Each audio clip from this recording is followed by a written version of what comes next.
Pride of Perks. It was breakfast time. Mother's face was very bright as she poured the milk and ladled out the porridge. "I've sold another story, chickies," she said, "about the king of the mussels, so there'll be buns for tea. You can go and get them as soon as they're baked. About 11, isn't it?"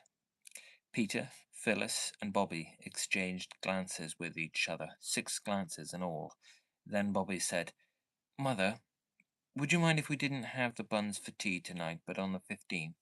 That's next Thursday." "I don't mind when you have them, dear," said Mother. "But why?" "Because it's Perks's birthday," said Bobby. "He's 32, and he says he doesn't keep his birthday anymore because he's got other things to keep. Not rabbits or secrets, but the kids," said Mother. "Yes," said Phyllis. "It's the same thing, isn't it?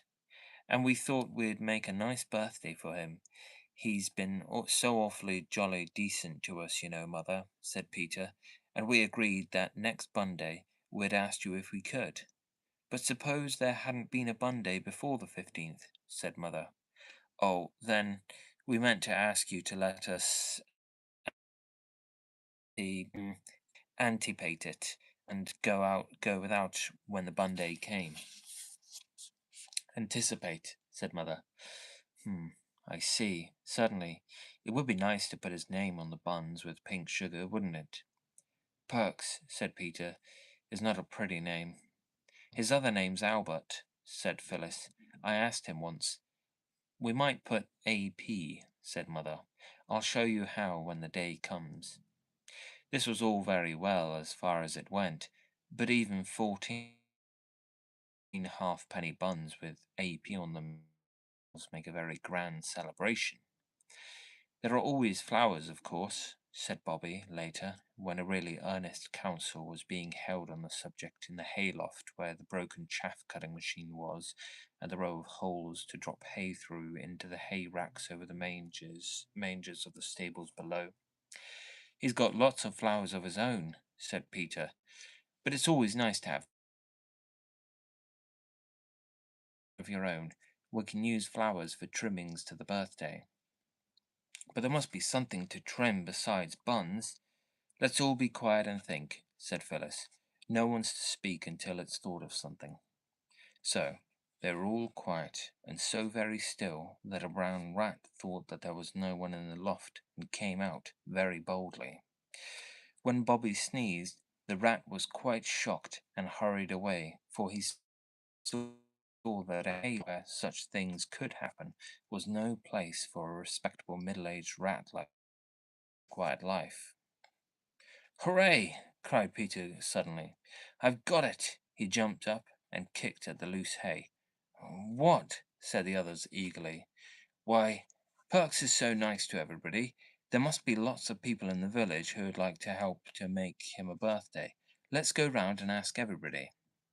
"Mother said we weren't to ask people for things," said Bobby doubtfully.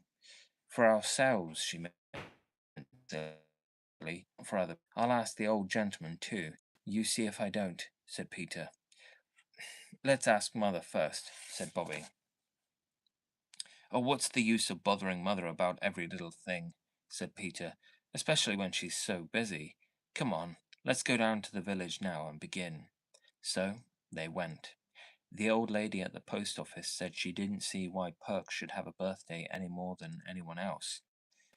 "No," said Bobby, "I should like everyone to have one, only we know when his is. Mine's go along with you." So they went. And some people were kind, and some were crusty, and some would give and some would not. It is rather difficult work asking for things, even for people, as you have no doubt found if you have ever tried it. When the children got home and counted up what had been given and what had been promised, they felt that for the first day it was not so bad.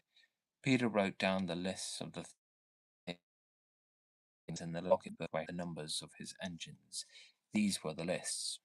Given: a tobacco pipe from the sweet shop, half a pound of tea from the grocer's, a woolen scarf slightly faded from the draper's, which was the other side of the grocer's, a stuffed squirrel from the doctor, and then promised a piece of meat from the butcher, 6 fresh eggs from the woman who lived in the old turnpike cottage, a piece of honeycomb and 6 bootlaces from the cobbler, iron from the blacksmith's.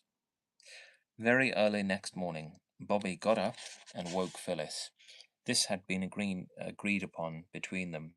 They had not told Peter because they thought he would think it silly, but they told him afterwards when it had turned out all right. They cut a big bunch of roses and put it in a basket with the needle book that Phyllis gave Bobby on her birthday, and a very pretty blue necktie of Phyllis's. Then they wrote on a paper, "For Mrs. Ransom, with our best love, because it is her birthday." And they put the paper in the basket, and they took it to the post office, and went in and put it on the counter, and ran away before the old woman at the post office had time to get into her shop. When they got home, Peter had grown confidential over helping Mother to get the breakfast and had told her their plans. "There's no harm in it," said Mother, "but it depends how you do it. I only hope he won't be offended and think it's charity. Poor people are very proud of him." "It isn't because he's poor," said Phyllis. "It's we're fond of him." "I'll find some things that Phyllis has outgrown," said Mother. "If you're quite sure you can give them to him without his being offended, I should like to do something little for him because he's been so kind to you." "I can't do much because we're poor ourselves. What are you writing, Bobby?" "Nothing particular," said Bobby, who had suddenly begun to scribble. "I'm sure he'd like the things, Mother." The morning of the 15th was spent very happily in getting the buns and watching Mother make AP on them with pink sugar. You know how it's done, of course. You beat up bits of mixed powdered sugar with them, and put in a few drops of cochineal, and then you make a cone of clean white paper with a little hole at the pointed end, and put the pink egg sugar in at the big end. It runs slowly out at the pointed end, and you write the letters with it just as though it were a great fat pen full of pink sugar ink.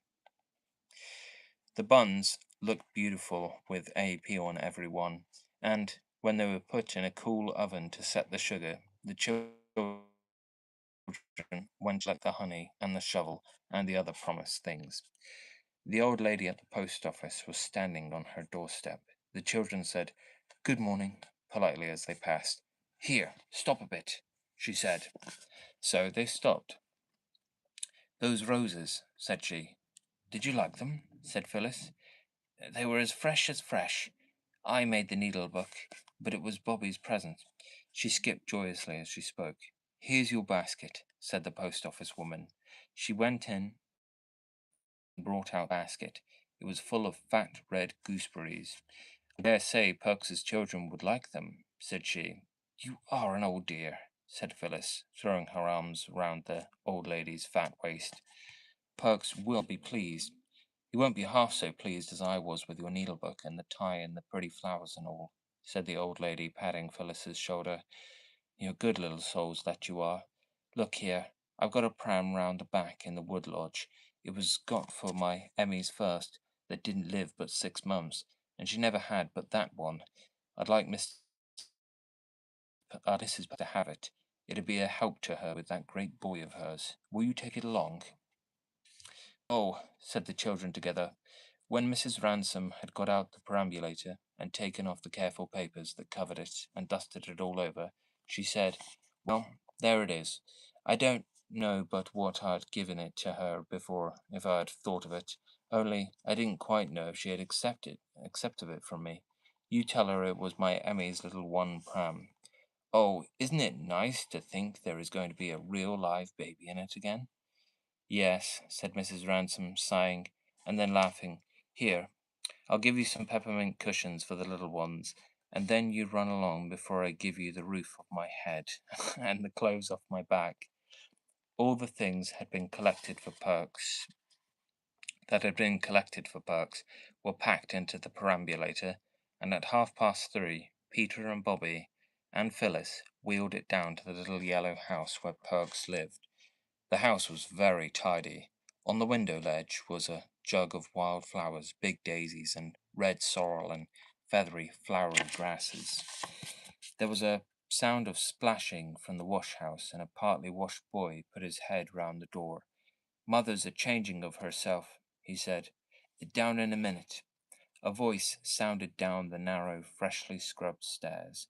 The children waited. Next moment the stairs creaked, and Mrs. Perks came down, buttoning her bodice. Her hair was brushed very smooth and tight, and her face shone with soap and water. "I'm a bit late changing, miss," she said to Bobby, "owing to me having had a extra clean up today, along of Perks happening to name its being his birthday. I don't know what put it into his head to think of such a thing. We keeps the children's birthdays, of course, but him and me, we're too old for such like, as a general rule." "We knew it was his birthday," said Peter, "and we've got some presents for him outside in the perambulator." As the presents were being unpacked, Mrs. Perks gasped.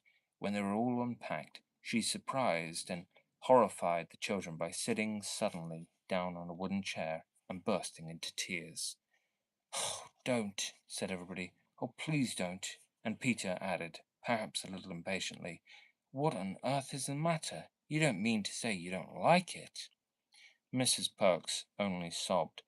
The Perks children, now as shiny-faced as anyone could wish, stood at the wash-house door and scowled at the intruders.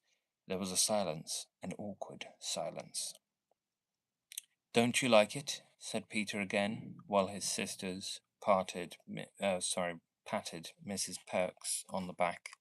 She stopped crying as suddenly as she had begun. There, don't you mind me. I'm all right," she said. "Like it? Why, it's a birthday such as Perks never had, not even when he was a boy and stayed with his uncle, who was a corn chandler on his own account. He failed afterwards. Like it? Oh!" And then she went on and said all sorts of things that I won't write down because I am sure that Peter and Bobby and Phyllis would not like me to. Their ears got hotter and hotter, and their faces redder and redder at the kind things Mrs. Perks said. They felt they had done nothing to deserve this praise. At last Peter said, "Look here, we're glad you're pleased, but if you go on saying things like that, we must go home. And we did want to stay and see if Mr. Perks is pleased too, but we can't stand this." There was only just time for Peter and Bobby and Phyllis to rush into the wash house, pushing the young and open-mouthed Perks children in front of them. There was not time to shut the door so that, without at all meaning it, they had to listen to what went on in the kitchen. The wash house was a tight fit for the Perks' children and the Three Chimneys children, as well as